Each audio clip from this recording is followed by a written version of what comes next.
തിരുവചനവർഷം തിരുവചനവർഷം വചനവർഷം തിരുവചനവർഷം നിന്നിൽ വസിച്ചിടാൻ തിരുവചനവർഷം നിന്നിൽ വസിച്ചിടാൻ വചനമാരി പൊഴിക്കണേ ദൈവമേ തിരുവചനമാക്കി തീർക്കണേ എന്നെയും. ഈശോമിശിഹായ്ക്ക് സ്തുതിയായിരിക്കട്ടെ. രാജാക്കന്മാരുടെ രണ്ടാമത്തെ പുസ്തകത്തിലെ യഹൂദ രാജാക്കന്മാരെയും അല്ലെങ്കിൽ ജൂത രാജാക്കന്മാരെ കുറിച്ചും ഇസ്രായേലിലെ രാജാക്കന്മാരെ കുറിച്ചുമുള്ള പ്രബോധനങ്ങളായിരുന്നു കഴിഞ്ഞ ആഴ്ചയിലെ എപ്പിസോഡുകളിലൂടെ നമ്മൾ കേട്ടത്. നമ്മൾ എത്തി നിൽക്കുന്നത് യേഹൂ എന്ന് പറയുന്ന രാജാവിൻ്റെ രാജവംശത്തെക്കുറിച്ചാണ്. അദ്ദേഹത്തിൻ്റെ ഭരണകാലത്തുണ്ടായ പ്രത്യേകതകളൊക്കെ കഴിഞ്ഞ ആഴ്ചയിലെ എപ്പിസോഡിലൂടെ നമ്മൾ കേട്ടിരുന്നു. ആ എപ്പിസോഡിന് ശേഷം ഒരു സഹോദരൻ എന്നെ വിളിച്ചിട്ട് ചോദിച്ചു, അച്ഛാ, യേഹൂ എന്ന് പറയുന്നത് ഇസ്രായേലിൻ്റെ രാജാവാണല്ലോ, ഏലീഷ എന്ന് പറയുന്നത് പ്രവാചകൻ ഇസ്രായേലിൻ്റെ രാജാവിനെ അഭിഷേകം ചെയ്തു. ജൂത രാജാക്കന്മാരെ അഭിഷേകം ചെയ്തത്, പ്രത്യേകിച്ച് സാവൂളിനെ അഭിഷേകം ചെയ്തത് ശമൂവേലായിരുന്നു, ദാവീദിനെ അഭിഷേകം ചെയ്തത് ശമൂവേലായിരുന്നു, സോളമനെ അഭിഷേകം ചെയ്തത് നാഥാനായിരുന്നു. എന്നാൽ അതിനുശേഷം ജൂത രാജാക്കന്മാർക്ക് അഭിഷേകങ്ങൾ കാണുന്നില്ല. അതെന്തുകൊണ്ടാണ്? വളരെ നല്ല ചോദ്യമാണ്. ആ ചോദ്യത്തിൻ്റെ ഉത്തരം ഇപ്രകാരമാണ് ഞാൻ പറഞ്ഞു കൊടുത്തത്. ജൂത രാജാക്കന്മാരുടെ അഭിഷേകത്തിന് ശേഷം ഒരു ഡിസെൻഡൻസി കാണാൻ സാധിക്കും, അല്ലെങ്കിൽ തലമുറകളുടെ കൈമാറ്റം കാണാൻ പറ്റും. ഞാൻ കഴിഞ്ഞ ആഴ്ച സൂചിപ്പിച്ചിരുന്നു, ജൂത രാജാക്കന്മാർക്ക് ഒറ്റ ഒരു ഡൈനാസ്റ്റി മാത്രമേ ഉള്ളൂ, ദാവീദിൻ്റെ ഡൈനാസ്റ്റി അല്ലെങ്കിൽ യഹൂദ ഡൈനാസ്റ്റി. ആ ഡൈനാസ്റ്റി അത് എത്തി നിൽക്കുന്നത് ഈശോമിശിഹായിലാണ്. അതുകൊണ്ട് തന്നെ സോളമൻ എന്ന് പറയുന്ന രാജാവിനെ അഭിഷേകം ചെയ്തതിന് ശേഷം വേറെ ആരെയും അഭിഷേകം ചെയ്യേണ്ട കാര്യമില്ല. ആ അഭിഷേകത്തിൻ്റെ പൂർണ്ണത നിൽക്കുന്നത് പുതിയ ദേവാലയം പണി കഴിപ്പിച്ച നമ്മുടെ കർത്താവ് ഈശോമിശിഹായുടെ അഭിഷേകത്തിലൂടെയാണ്. കർത്താവിൻ്റെ ആത്മാവ് എൻ്റെ മേലുണ്ട്, ദരിദ്രരെ സുവിശേഷം അറിയിക്കുവാനായി അവിടുന്ന് തന്നെ അയച്ചിരിക്കുന്നു, ബന്ധിതർക്ക് മോചനവും അടിച്ചമർത്തപ്പെട്ടവർക്ക് സ്വാതന്ത്ര്യവും കർത്താവിന് സ്വീകാര്യമായ വത്സരവും പ്രഖ്യാപിക്കാൻ അവിടുന്ന് തന്നെ അയച്ചിരിക്കുന്നു എന്ന് പറഞ്ഞുകൊണ്ട് കർത്താവിൻ്റെ വചനത്തെ എടുത്ത് വ്യാഖ്യാനിക്കുകയും വായിക്കുകയും വ്യാഖ്യാനിക്കുകയും ചെയ്ത ഈശോമിശിഹ പിന്നീട് പറയുകയാണ്, വ്യാഖ്യാനത്തിലൂടെ പറയുകയാണ്, നിങ്ങൾ കേട്ടിരിക്കെ തന്നെ ഈ വചനം പൂർത്തിയായിരിക്കുന്നു.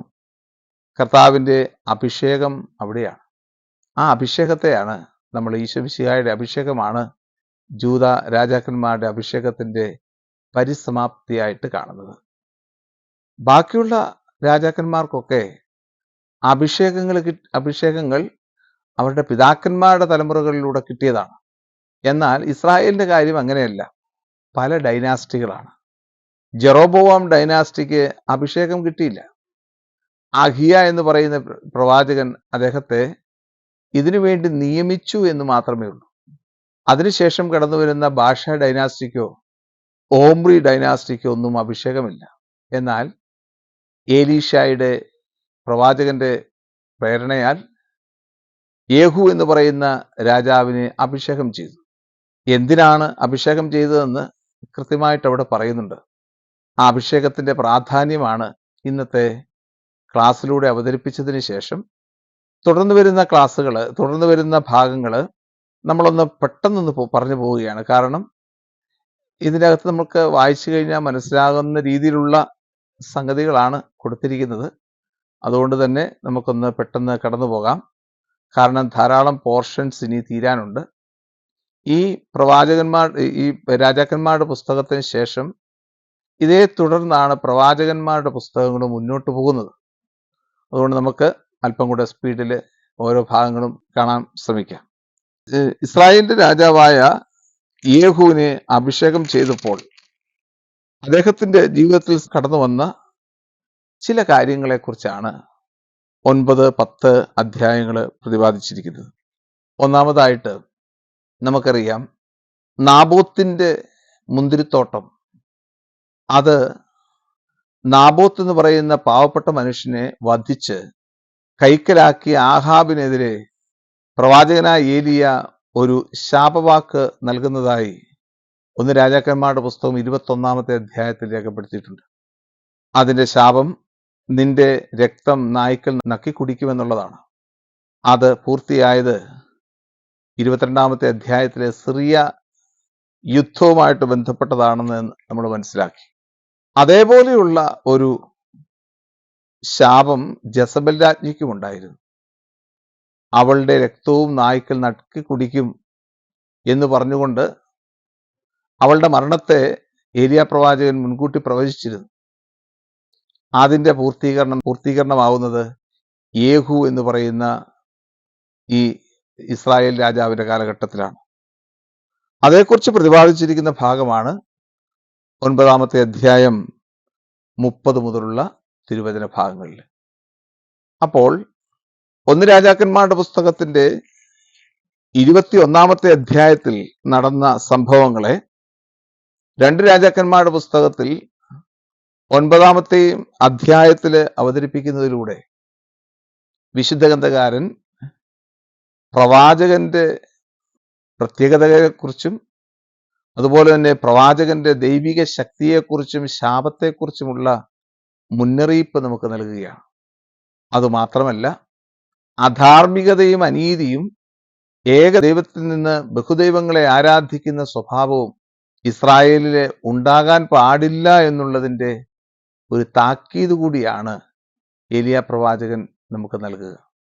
അതുകൊണ്ടാണ് ഈ 2 അധ്യായങ്ങളും ഒന്നിച്ച് വായിക്കണം എന്ന് ആവശ്യപ്പെടുക. തുടർന്ന് വരുന്ന ഒരു ഭാഗമാണ് തുടർന്ന് വരുന്ന തൊട്ടു മുമ്പുള്ള യേഹൂവിന്റെ കാലഘട്ടത്തിൽ നടന്ന മറ്റൊരു സംഭവമാണ്. നമ്മൾ 1 രാജാക്കന്മാരുടെ പുസ്തകത്തിന്റെ 22-ാമത്തെ അധ്യായത്തിലും അതുപോലെ തന്നെ 2 രാജാക്കന്മാരുടെ പുസ്തകത്തിന്റെ 1-ാമത്തെ അധ്യായത്തിലും 2 പ്രധാനപ്പെട്ട രാജാക്കന്മാരെ നമ്മൾ കണ്ടു. യഹൂദ രാജാക്കന്മാര്, യഹോറാമിനെയും അതുപോലെ തന്നെ അഹസ്യായെയും.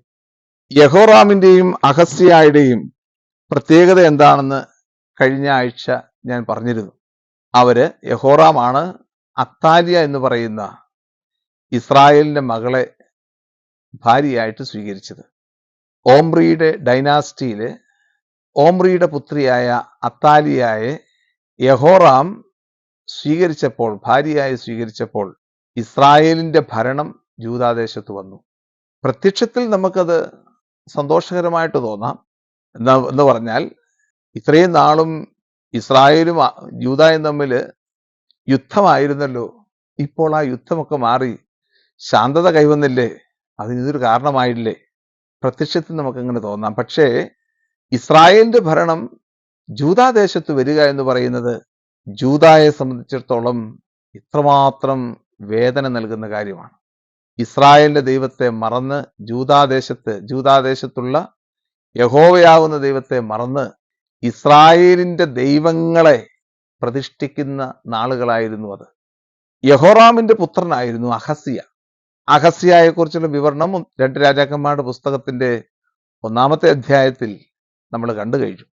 ഈ 2 വ്യക്തികളെയും, യൂദാ രാജാക്കന്മാരായ ഈ 2 വ്യക്തികളെയും നാമാവശേഷമാക്കുന്നത് യേഹൂ എന്ന് പറയുന്ന പ്രവാചകനാണ്. അപ്പോൾ യൂദാദേശത്ത് ഇസ്രായേലിന്റെ ഭരണത്തെ നശിപ്പിക്കുകയും യൂദായുടെ ഭരണം സമ്മാനിക്കുകയും ചെയ്ത യേഹൂ എന്ന് പറയുന്ന വ്യക്തി, അത് യഥാർത്ഥത്തില് ഇസ്രായേലിന്റെ രാജാവാണെങ്കിലും ഏലീഷ പ്രവാചകൻ അദ്ദേഹത്തെ അഭിഷേകം ചെയ്യുന്നത് എന്തുകൊണ്ടും കരണീയമാണ് എന്ന് വിശുദ്ധ ഗ്രന്ഥം നമ്മെ പഠിപ്പിക്കുകയാണ്. 3-ാമതായി മറ്റൊരു രംഗം നമ്മൾ കാണുന്നത് ഇപ്രകാരമാണ്: ബാലിന്റെ ആരാധകരെ വധിക്കുന്ന രംഗം.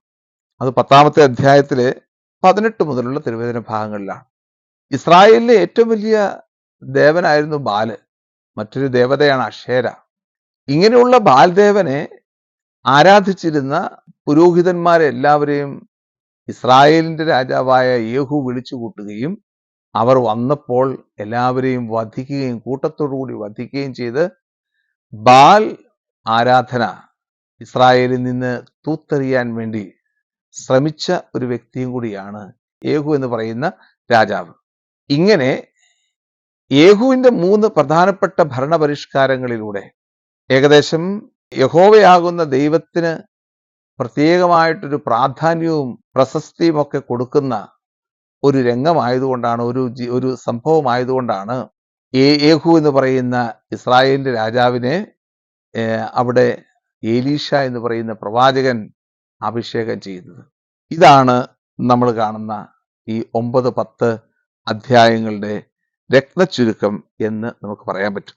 തുടർന്ന് വരുന്ന ഭാഗത്ത് അത്താലിയ ഭരണം നടത്തുന്നതും ജൂദായിൽ ഭരണം നടത്തുന്നതും യോവാഷ് പിന്നീട് ജൂദാ രാജാവാകുന്നതും യഹോയാഹാസ് ഇസ്രായേൽ രാജാവാകുന്നതും ഒക്കെ നമ്മൾ കാണുന്നു.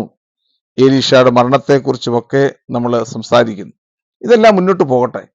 യേഹൂവിന്റെ ഭരണകാലത്തിന് ശേഷം അമസ്യ, യഹോയാഹാഷിന്റെ പുത്രനായ അമസ്യ എന്ന് പറയുന്ന രാജാവ് രംഗപ്രവേശം ചെയ്തു. അദ്ദേഹത്തിന് ശേഷമാണ് ജെറോബോവാം 2-ാമൻ രാജാവ് കടന്നു വരിക. ഇസ്രായേലിന്റെ ചരിത്രം ഏകദേശം അവസാനിക്കാൻ പോവുകയാണ്. ജൂദാദേശം മുന്നോട്ട് തന്നെ പോകുന്നു. ജൂദായിലെ രാജാവ് പിന്നീട് കടന്നു വരുന്നത് അസറിയ അല്ലെങ്കിൽ ഉസിയ, പിന്നെ വരുന്നത് ജോഥാം, ആഹാസ്, ഹെസക്കിയ, ഹെസക്കിയായ്ക്ക് ശേഷം മനാസെ, മനാസയ്ക്ക് ശേഷം അമ്മോൻ, അമ്മോന് ശേഷം ജോസിയ, ജോസിയായ്ക്ക് ശേഷം യഹോയാക്കിം, യഹോയാക്കിമിന് ശേഷം യഹോയാക്കിൻ, യഹോയാക്കിന് ശേഷം സെദക്കിയ. ഇതോടുകൂടി ജൂദാദേശത്തിന്റെ ഭരണം അവസാനിക്കുകയാണ്. എന്നാൽ ഇസ്രായേലിന്റെ ഭരണം എങ്ങനെയാണ് അവസാനത്തിലേക്ക് വന്നത് എന്ന് വ്യക്തമാക്കുന്ന ചില സംഭവങ്ങളെയാണ് 15 മുതലുള്ള അധ്യായങ്ങളിൽ, 2 രാജാക്കന്മാരുടെ പുസ്തകം 15 മുതലുള്ള അധ്യായങ്ങളിൽ രേഖപ്പെടുത്തിയിരിക്കുക. ഇവിടെ പ്രതിപാദിക്കുന്ന ഒരു വലിയ സംഭവത്തിലേക്ക് നമ്മൾ പ്രവേശിക്കുകയാണ്. ഏകദേശം സിറിയയും ഇസ്രായേലും ഒന്നിച്ച് ജൂദ ദേശത്തെ നേരിടുന്ന ഒരു വലിയൊരു യുദ്ധത്തിലേക്കാണ് നമ്മൾ കടന്നു പോകുന്നത്. ആ യുദ്ധത്തിന്റെ അനന്തരഫലമാണ് ഇസ്രായേലിന്റെ അതിശക്തമായിട്ടുള്ള പതനം. അസീറിയ രാജാക്കന്മാരുടെ മുമ്പിൽ ഇസ്രായേല് പകച്ചു നിൽക്കുകയും അസീറിയ രാജാക്കന്മാര് ഇസ്രായേലിനെ തൂത്തുവാരി കൊണ്ടുപോവുകയും ചെയ്യുന്ന, അസീറിയയിലേക്ക് നാടുകടത്തുകയും ചെയ്യുന്ന അതിദയനീയമായ സംഭവത്തിന്റെ തുടക്കത്തിലേക്കാണ് നമ്മൾ പ്രവേശിക്കുക. യേഹൂ ഇസ്രായേലിന്റെ രാജാവായിട്ട് അവരോധിച്ചതിന് ശേഷം മറ്റു പല രാജാക്കന്മാരുടെ പേരുകളും വിശുദ്ധ ഗ്രന്ഥത്തിൽ രേഖപ്പെടുത്തിയിട്ടുണ്ട്.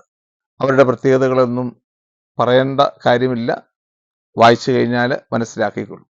എന്നാൽ എടുത്തു പറയേണ്ട ഒരു രാജാവാണ് ജെറോബോവാം 2-ാമൻ രാജാവ്. ആരായിരുന്നു ജെറോബോവാം 2-ാമൻ രാജാവ്? ഇസ്രായേലിന്റെ രാജാവായ യഹോവാഷിന്റെ പുത്രൻ ജെറോബോവാം സമരിയായിൽ ഭരണം തുടങ്ങി. യഹോവാഷിന്റെ പുത്രൻ ജെറോബോവാം 2-ാമൻ എന്നാണ് അറിയപ്പെടുക. ഒരു ജെറോബോവാമിനെ നമുക്കറിയാം, ആദ്യത്തെ ഇസ്രായേലിന്റെ രാജാവ്. സമാപനത്തിലേക്ക് വരുമ്പോൾ, ഇസ്രായേലിന്റെ സമാപനത്തിലേക്ക് വരുമ്പോൾ അതേ പേരുള്ള മറ്റൊരു രാജാവിനെ നമ്മുടെ മുമ്പിൽ കൊണ്ടുവരികയാണ്. എന്നാൽ അതേസമയം ജൂദ രാജാക്കന്മാര് ആരായിരുന്നുവെന്നും വിശുദ്ധ ഗ്രന്ഥം നമ്മളെ പഠിപ്പിക്കുന്നുണ്ട്. ജെറോബോവാമിന്റെ കാലഘട്ടത്തിൽ ജൂദാദേശത്ത് ഉസിയ, ജോഥാം, ആഹാസ് എന്നിങ്ങനെയുള്ള രാജാക്കന്മാരായിരുന്നു. അതുകൊണ്ട് നമുക്കറിയാം എന്തൊക്കെ പ്രശ്നങ്ങൾ ഈ കാലഘട്ടത്തിൽ കടന്നു വരികയാണ്. എന്താണ് ആ പ്രശ്നങ്ങൾ? ഇസ്രായേലും ജൂദായും തമ്മിൽ യുദ്ധമുണ്ടായിരുന്നു. അത് യേഹൂവിന്റെ കാലഘട്ടത്തിൽ ജൂദാദേശത്തിന് കൂടുതൽ പ്രാധാന്യം കൊടുത്തു, യഹോവയാകുന്ന ദൈവത്തെ വാഴ്ത്തി. ഇസ്രായേലിനെയും ജൂദ എന്നീ രാജവംശങ്ങളുമൊക്കെ തകർത്തു യേഹൂ. അതിനുശേഷം അത്താലിയ ജൂദ രാജ്ഞിയായിട്ട് വന്നു. അതിനുശേഷം യഹോവാഷ് വീണ്ടും കടന്നു വന്നപ്പോൾ ജൂദായും ഇസ്രായേലും തമ്മിലുള്ള ഭിന്നിപ്പ് അല്പം കൂടി ശക്തമായി. താലിയായെ സ്വീകരിക്കാതെ പോയ ജൂദാക്കാര് ഉണ്ട്. അങ്ങനെയുള്ള സംഭവങ്ങളൊക്കെ ഇസ്രായേലും ജൂദായും തമ്മിലുള്ള രോഷം കൂട്ടാനിടയായി.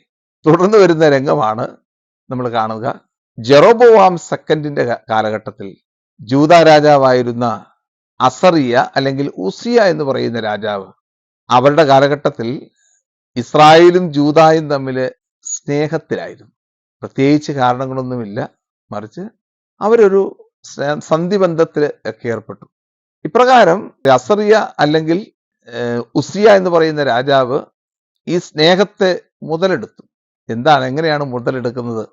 ഇസ്രായേലിന്റെ മാപ്പ് നിങ്ങൾ കണ്ടിട്ടുണ്ടായിരിക്കും, പ്രസന്റ് മാപ്പ്, ജിയോഗ്രഫിക്കൽ മാപ്പ്.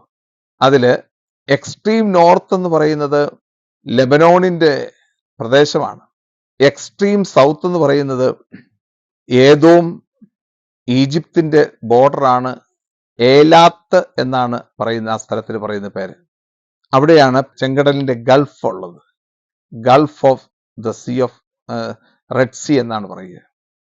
അതുകൊണ്ട് ഈ ഒരു അവസരത്തില് അസറിയ അല്ലെങ്കിൽ ഉസിയ ചെയ്തത് ഈ ഏദോം എന്ന് പറയുന്ന ഇസ്രായേലിന്റെ ഇങ്ങേ അറ്റത്തെ വളരെയധികം സൗത്തായിട്ടുള്ള അറ്റത്തിലുള്ള ഏലാത്ത് എന്ന് പറയുന്ന ഭാഗം, ഇപ്പോഴത്തെ ഗൾഫ് ആയിട്ട് കിടക്കുന്ന ഭാഗം, ചെങ്കടൽ കിടക്കുന്ന ഭാഗം, അത് തന്റെ വരുതിയിലേക്ക് കൊണ്ടുവന്നു. അതിനെ ചോദ്യം ചെയ്യാനൊന്നും ജെറോബോവാം പോയില്ല. കാരണം ഇസ്രായേലിന്റെ ടെറിട്ടറിയുടെ ഭാഗമല്ലായിരുന്നുവെങ്കിലും ഇതിന്റെ മേൽ, ഈ ഒരു ഭാഗത്തിന്റെ മേൽ, പ്രത്യേകിച്ച് ട്രാൻസ് ജോർദാൻ എന്നാണ് പറയുന്നത്, ആ ഒരു ഭാഗത്തിന്റെ മേല് ഇസ്രായേലിനും ഒരു കണ്ണുണ്ട്. ഒപ്പം സിറിയ എന്ന് പറയുന്ന ദേശത്തിനും ഒരു പ്രത്യേക കണ്ണുണ്ട്. സിറിയയ്ക്ക് ആവശ്യമാണ് ഈ സദേൺ എക്സ്ട്രീം സൗത്തിൽ കിടക്കുന്ന ഈ ഒരു പ്രദേശം പിടിച്ചെടുക്കാൻ വേണ്ടി. ഇദ്ദേഹത്തിന്റെ കാലത്തിന് ശേഷം കടന്നു വരുന്നത് അദ്ദേഹത്തിന്റെ പുത്രനായ ജോഥാമാണ്. ജോഥാം എന്ത് ചെയ്തു? അപ്പൻ വികസിപ്പിച്ചെടുത്ത ഈ സ്ഥലം അല്പം കൂടി ഒന്ന് വികസിപ്പിച്ച് ട്രാൻസ് ജോർദാന്റെ ഒരു ഭാഗം അദ്ദേഹം ഇങ്ങെടുത്തു. അപ്പൊ നോക്കിക്കോണം, ഉസിയായും ജോഥാമും ഒരേ കാര്യം തന്നെയാണ് ചെയ്തത്. തന്റെ ടെറിട്ടറി, ജൂദായുടെ ടെറിട്ടറിയെ ഒന്ന് ട്രാൻസ് ജോർദാനിലേക്ക് ഒന്ന് വികസിപ്പിച്ചെടുത്തു. ഇതിൽ കലിപൂണ്ട ഇസ്രായേലും അതുപോലെ തന്നെ സിറിയയും അവർ പരസ്പരം ഒന്നിക്കാൻ തുടങ്ങി. അപ്പൊ ഇസ്രായേലിൽ പല രാജാക്കന്മാർ ആ കാലഘട്ടത്തിൽ വന്നുപോയി. ജെറോബോവാമിന് ശേഷം ഇതിൻ്റെ അകത്ത് കാണാൻ പറ്റും. ജെറോബോവാമിന് ശേഷം കടന്നു വരുന്ന രാജാക്കന്മാരുടെ ലിസ്റ്റ് ഉണ്ട്. അതിലെ പ്രധാനപ്പെട്ട രാജാക്കന്മാരാണ് സക്കറിയ, ഷല്ലൂം, മെനഹേം, പെക്കിയ, പെക്ക. അപ്പൊ ജോഥാം എന്ന് പറയുന്ന വ്യക്തിയുടെ ഭരണകാലത്ത്, ജൂദാദേശത്തിന്റെ രാജാവായ ജോഥാമിന്റെ ഭരണകാലത്ത് ഇസ്രായേലിൽ ഉണ്ടായിരുന്ന പെക്കിയ എന്ന് പറയുന്ന രാജാവ്, അപ്പൊ ഇവര് വളരെയധികം വിഷമത്തോടു കൂടിയാണ്, അല്ലെങ്കിൽ അരിശത്തോടു കൂടിയാണ് ജോഥാമിന്റെ പ്രവൃത്തിയെ കാണുന്നത്. അദ്ദേഹത്തിന് ശേഷം കടന്നു വരുന്നത് ആഹാസാണ്. ആഹാസിന്റെ ഭരണകാലത്ത് പെക്കിയായിക്ക് ശേഷം വന്ന പെക്ക എന്ന് പറയുന്ന രാജാവ് ഇസ്രായേലിന്റെ രാജാവായി തീർന്നു. അതുപോലെ തന്നെ സിറിയയിലെ രാജാവ് യെശയ്യായുടെ പുസ്തകത്തിന്റെ 7-ാമത്തെ അധ്യായത്തിൽ പ്രതിപാദിച്ചിരിക്കുന്ന വ്യക്തിയാണ്. അദ്ദേഹത്തിന്റെ പേര് റസീൻ അല്ലെങ്കിൽ റേത്സിൻ എന്ന് പറയുന്ന സിറിയയിലെ രാജാവ്. ഇവര് തമ്മിൽ ഒന്നിക്കുക ചെയ്യുന്നത്. ഇസ്രായേലിന്റെ രാജാവായ പെക്കായും സിറിയയിലെ രാജാവായ റേസിനും ഇവർ പരസ്പരം ഒന്നിക്കുന്നു. ആരുടെ കാലത്താണ്? ജൂദാ രാജാവായിരുന്ന ആഹാസിന്റെ കാലത്ത്. ആഹാസ് പാപം, അദ്ദേഹം ഒന്നും തന്നെ എക്സ്റ്റെൻഡ് ചെയ്തില്ല. തന്റെ പിതാക്കന്മാർ തന്ന ആ സ്ഥലം അദ്ദേഹം വാങ്ങിച്ചെടുത്തു എന്ന് മാത്രമേ ഉള്ളൂ. പക്ഷെ അത് വിട്ടുകൊടുക്കാൻ അദ്ദേഹത്തെ തയ്യാറല്ല. തന്റെ പിതൃസ്വത്തല്ലേ, ആ രാജവംശമല്ലേ, അതുകൊണ്ട് വിട്ടുകൊടുത്തില്ല. അതുകൊണ്ട് എന്ത് ചെയ്തു? ഇദ്ദേഹം ചെയ്തത്, പെക്കായും റസീനും ഒന്നിച്ചുകൂടി ആഹാസിനെ നേരിടാൻ വേണ്ടി തീരുമാനിക്കുക. യുദ്ധം വഴിയായി ആഹാസിനെ നമുക്ക് തോൽപ്പിക്കണം. അത് അല്പം ബുദ്ധിമുട്ടാണെന്ന് ഇവർ മനസ്സിലാക്കുമ്പോൾ വേറൊരു ആലോചനയായിട്ട് വരികയാണ്. തബേൽ എന്ന് പറയുന്ന ഒരു രാജാവിനെ ആഹാസിന് പകരം ജൂത രാജാവായിട്ട് എടുത്താൽ, അതൊരു പപ്പറ്റ് കിങ് ആയിട്ട് മാറ്റിയാൽ, തബേലിനെ കൊണ്ട് നമുക്ക് ഈ പ്രദേശം ഇസ്രായേലിന്റെ അല്ലെങ്കിൽ സിറിയയുടെ ഭാഗമാക്കി മാറ്റാം. ഈ രണ്ട് കാര്യങ്ങളും മനസ്സിലാക്കിയ ആഹാസ് ആകെ വെപ്രാളത്തിലായി. അദ്ദേഹം എന്ത് ചെയ്തു? അദ്ദേഹം ഓടിച്ചെന്ന് അന്നത്തെ വലിയ ശക്തിയായിരുന്ന, പ്രത്യേകിച്ച് ഏൻഷ്യന്റ് നിയർ ഈസ്റ്റിന്റെ ഏറ്റവും വലിയ ശക്തിയായിരുന്ന അസീറിയയെ അഭയം പ്രാപിച്ചു. അസീറിയയുടെ ചരിത്രം അടുത്ത ക്ലാസ്സിൽ നമുക്ക് പറഞ്ഞുതരാം. അപ്പോഴേക്കും ഇത് അല്പം ഒന്ന് മനസ്സിലാക്കാൻ പറ്റും. അസീറിയയെ അദ്ദേഹം അഭയം പ്രാപിച്ചു. അസീറിയ ആരാണെന്ന് നമുക്കറിയാം. വലിയൊരു ശക്തിയാണ്. ഈ ബാബിലോൺ, സുമേറിയൻ, അസീറിയൻ, അക്കാഡിയൻ തുടങ്ങിയ ഷേമിന്റെ മക്കളുടെ പാരമ്പര്യമാണ് അസീറിയയ്ക്കുള്ളത്. അസീറിയയുടെ ക്യാപിറ്റല് നിനിവയാണ്. അതുപോലെ തന്നെ തിഗ്ലത്ത് പിലേസർ എന്ന് പറയുന്ന വലിയൊരു ശക്തിമാനാണ്, അല്ലെങ്കിൽ രാജാവാണ് പിൽക്കാല അസീറിയയുടെ രാജാവായിട്ട് വരുന്നത്. അദ്ദേഹത്തിന് ശേഷം കടന്നു വന്നിരിക്കുന്ന ഷൽമനാസർ, ആ ഷൽമനാസർ എന്ന് പറയുന്ന രാജാവാണ് ഈ കാലഘട്ടത്തില്, പ്രത്യേകിച്ച് ആഹാസിന്റെ കാലഘട്ടത്തില് അസീറിയയെ ഭരിച്ചിരുന്നത്. ആ ഷൽമനാസർ എന്ന് പറയുന്ന രാജാവ് അസീറിയക്കാരോട് പറഞ്ഞു, ശരി. അപ്പൊ അസീറിയ ചോദിക്കുക, അല്ലയോ രാജാവേ, ഈ ജൂദാദേശത്തെ നശിപ്പിക്കാൻ വേണ്ടി സിറിയയും ഇസ്രായേലും തമ്മിൽ അതിശക്തമായിട്ട് പരിശ്രമിക്കുന്നുണ്ട്. എനിക്ക് പകരം ഒരു പപ്പറ്റ് കിങ്ങിനെ വെച്ചുകൊണ്ട് ഈ പ്രദേശം കൈക്കലാക്കാൻ നോക്കുന്നുണ്ട്. എനിക്കെതിരെ യുദ്ധഭീഷണിയുമായിട്ട് അവർ വരുന്നുണ്ട്. ഈ അവസരത്തിൽ ഞാൻ നിസ്സഹായനാണ്, ഞാൻ എന്ത് ചെയ്യണം? ഉടനെ ആ രാജാവ്, അസീറിയൻ രാജാവ് ഷൽമനാസർ പറയുകയാണ്, ശരി, ഒരു കാര്യം ചെയ്യുക, അസീറിയയെ നീ അഭയം പ്രാപിക്കുക. എങ്ങനെയാണ് അഭയം പ്രാപിക്കേണ്ടത്? അവിടെയാണ് നമ്മളുടെ വിചിന്തനത്തിന്റെ പോയിന്റ് നിൽക്കുക. അസീറിയയെ അഭയം പ്രാപിക്കേണ്ടത്, അസീറിയയിലെ ദേവന്മാരുടെ വിഗ്രഹങ്ങള് നീ അവിടെ നിന്ന് കൊണ്ടുവന്ന്, ഡമാസ്കസിൽ കൊണ്ടുവന്ന് ഇസ്രായേലിന്റെ അല്ലെങ്കിൽ ജൂദാദേശത്തെ പ്രധാനപ്പെട്ട ദേവാലയമായ ജെറുസലേം ദേവാലയത്തിൽ സ്ഥാപിക്കണം. അവിടെ ആരാധന ആരംഭിക്കണം. അതുമാത്രമല്ല, ഡമാസ്കസിൽ പണി കഴിപ്പിച്ചിരിക്കുന്ന അസീറിയൻ ടെമ്പിളിന്റെ അതിന്റെ മോഡല് അല്ലെങ്കിൽ അതിന്റെ മുഖവാരം കൊണ്ടുവന്ന് ജെറുസലേം ദേവാലയത്തിന് മുമ്പിൽ സ്ഥാപിക്കുക. അതിഭയങ്കരമായിട്ടുള്ള ഒരു വിശ്വാസത്യാഗമാണ് ചെയ്യാൻ പോകുന്നത്. ആഹാസിന് വേണ്ടത് എന്താ വേണ്ടത്? രാജ്യം.